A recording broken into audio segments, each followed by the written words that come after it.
आवाज मानदेशाचा। मान तालुक्यातील वडजळ गावातील एसटी स्टँड परिसरात म्हसवड कुकुडवाड मार्गालगत असलेल्या प्रधानमंत्री आवास योजना अंतर्गत लाभार्थ्यास मिळालेल्या घरातून बेकायदेशीर दारू विक्री सुरू असल्याचा गंभीर आरोप ग्रामस्थांकडून करण्यात येत आहे। या प्रकारामुळे परिसरात मोठ्या प्रमाणावर दारू पिणाऱ्यांची वर्दळ वाढली असून सार्वजनिक शांतता आणि कायदा सुव्यवस्थेचा प्रश्न निर्माण झाल्याचं नागरिकांचे म्हणणे आहे। स्थानिकांच्या माहितीनुसार संबंधित घरातील एका खोलीत दूध खरेदीचा व्यवसाय सुरू असून दुसऱ्या खोलीत कथितरित्या बेकायदेशीर दारूची विक्री केली जात आहे।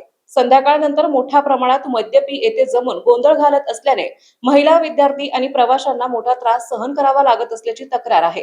ग्रामस्थांनी असा सवाल उपस्थित केला आहे की गरीब कुटुंबांना सुरक्षित निवारा मिळावा या उद्देशाने उभारण्यात आलेल्या प्रधानमंत्री आवास योजनेतील घरांचा वापर जर अशा बेकायदेशीर कामासाठी होत असेल तर ही अत्यंत गंभीर बाब असून याची सखोल चौकशी होणे आवश्यक आहे।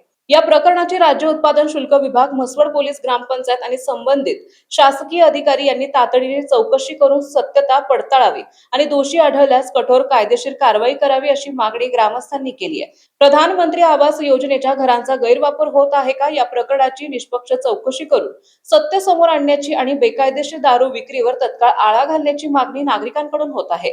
मानसौफे न्यूज साठी संपादक बापूसाहेब मिसाळ, वरकुटे, मलवडी।